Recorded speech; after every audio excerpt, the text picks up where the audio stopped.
Upgrade from the Mercedes car in F1. As the Silver Arrows strive to claw back efficiency, Mark Hughes expects a big change to the Mercedes-Benz W13 for this season's Australian Grand Prix, and technical drawings are provided by Giorgio Paola. Do you know what updates will be coming in the Mercedes F1 car? Well, in this video, we'll be talking about the upgrade from the Mercedes car in F1. Before moving ahead, guys, make sure to like, share, and subscribe to our YouTube channel for more future updates. Don't forget to turn on the post notification. Without wasting any time, let's dive in.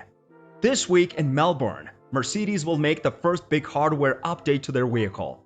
At the absolute least, we anticipate a completely new rear wing, as well as some floor alterations.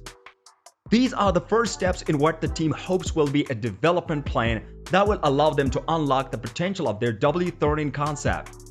However, it's merely a band-aid solution to the underlying aerodynamic issues, which require a more comprehensive solution which the team is investigating. Because of the car's significant porpoising issue, the team had to run it with a drastically different aerodynamic setup from the one that was created in the simulation. This is a relatively inefficient method of evading the porpoising threshold, since it just decreases downforce without significantly reducing drag. The drag may even increase in some circumstances. A lower downforce winglet would have been a better solution to keep the automobile away from that critical threshold. But these were not accessible because they had not yet been manufactured. Teams are becoming considerably more strict in how and when they produce spare components as a result of the cost cap requirements. In essence, the reduced downforce wings that may have alleviated their issue in Bahrain and Saudi Arabia were not prepared since they were not expected to be needed. Although the wing used in Jeddah had less downforce than the one used in Bahrain, it was not ready soon for the first race. Even though a lower downforce wing was employed in Jeddah, it was not accessible since it was still in the production process at the time. Although Albert Park has a stronger downforce track than Jeddah, the rear wing slated to premiere this weekend in Melbourne is believed to feature a substantially smaller area main plane than the one used in Jeddah.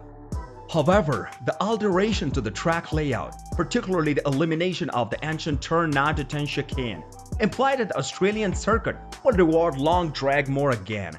Because of the increased ride height, they were compelled to raise the car width. The Mercedes W13 has been hauling more rear spoiler than the management would have wanted. Hopefully, this will not be the situation in Melbourne. However, the underlying difficulty of how to fix the porpoising problem remains. This may necessitate a complete floor layout. The Mercedes has qualified about 0.7s off pole position on average during the two races. Even if we witness a more viable W13 this weekend, it should only be the first step toward a more completely realized answer. According to Toto Wolff, Mercedes discovered the faults with their 2022 Formula One vehicle far too late because it relied too heavily on its Bahrain test improvement. It operated in a different arrangement at the first preseason test in Barcelona before introducing a big upgrade bundle to Bahrain for the next preseason test, which included the drastically reduced side pod idea. But, according to Wolff, the defending constructors' champion team stumbled upon conditions that made us recognize we had a trouble far too late.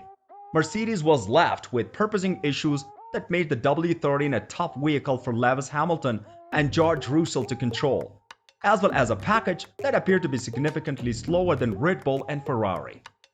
Realizing the Bahrain test bundle was on the way, Mercedes was looking at the results and data from the first test is not quite the same way as it should be. According to Wolff, an evident hint that it wasn't looking closely enough at the car in Barcelona to explore its root issue because it was so confident in the improvements that were coming. We were extremely startled by the troubles we faced when we put the vehicle on the road in Bahrain. Wolff said, "It took a bit to figure out what they were saying, but now we are dialing them out." But dialing it out simply means using science, examination, and hard effort rather than mystics. Given Mercedes' misgivings during testing, Wolff said that the team was a bit pleased to find out it had qualified third quickest in Bahrain, where Hamilton will start fifth between both the Red Bulls and Ferraris.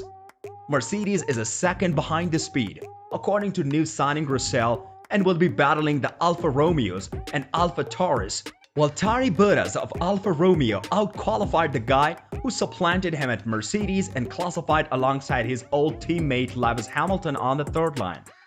One of our team's assisting is being truthful about where you are, and we have seen our new starting point today, Wolf said. We've had to battle Ferrari motors and regulation changes as last year with Red Bull, but we have still been capable of winning championships and come close, and now there's a different adventure. On the road, we are third. We're optimistic about where we have been able to retain ourselves in qualifying, and if you had told me that last year, I would have said it's just not good enough.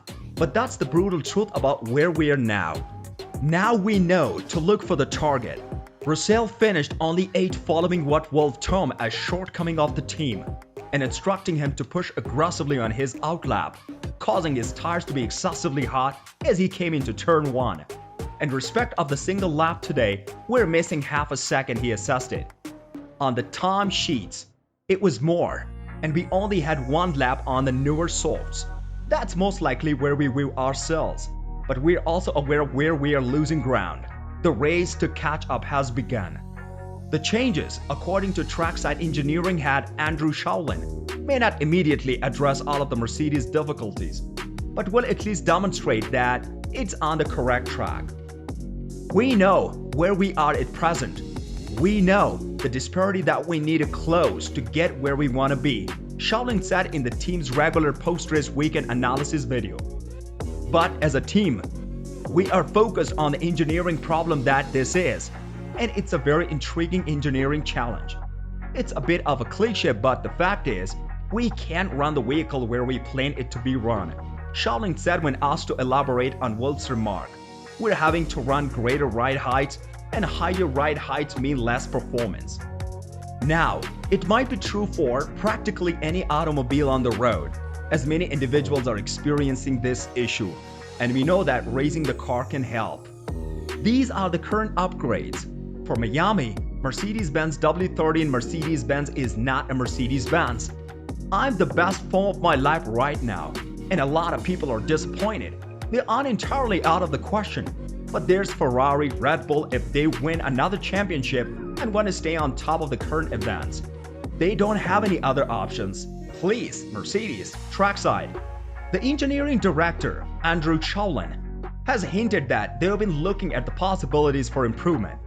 The performance for their F1 units has improved.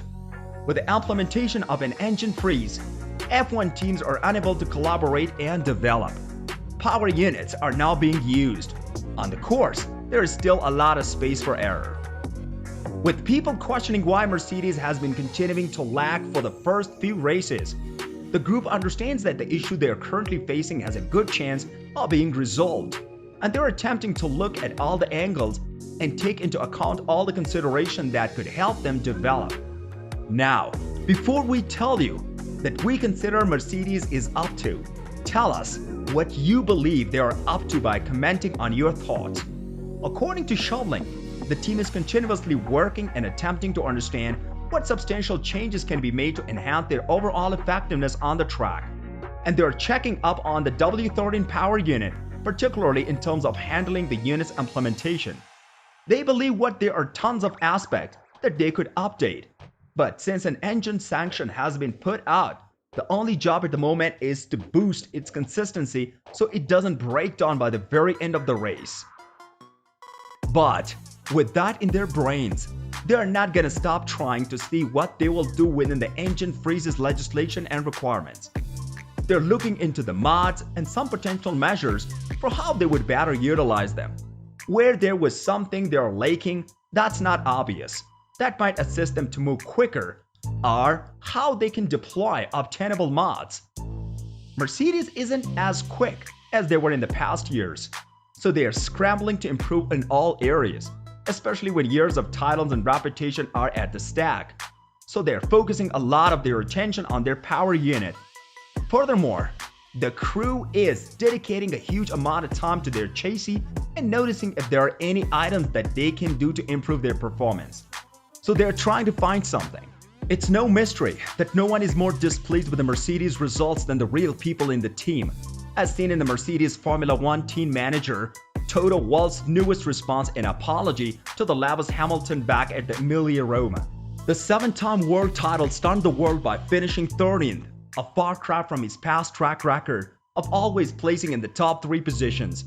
On either hand, George Russell hasn't had the same massive problems that Hamilton has, but he has been doing well for a team true freshman, so there's a lot of complexity to that. With all of that said, do you think Mercedes will be capable of pulling off their upgrade planes and catching up eventually with the other elite teams in just time for the Miami Grand Prix? Do share your thoughts in the comment section below. Before leaving the video, make sure to like, share, and subscribe to the channel for more amazing videos like that. Until next time, this is all about today's video. We'll see you in the next video. Take care. Bye.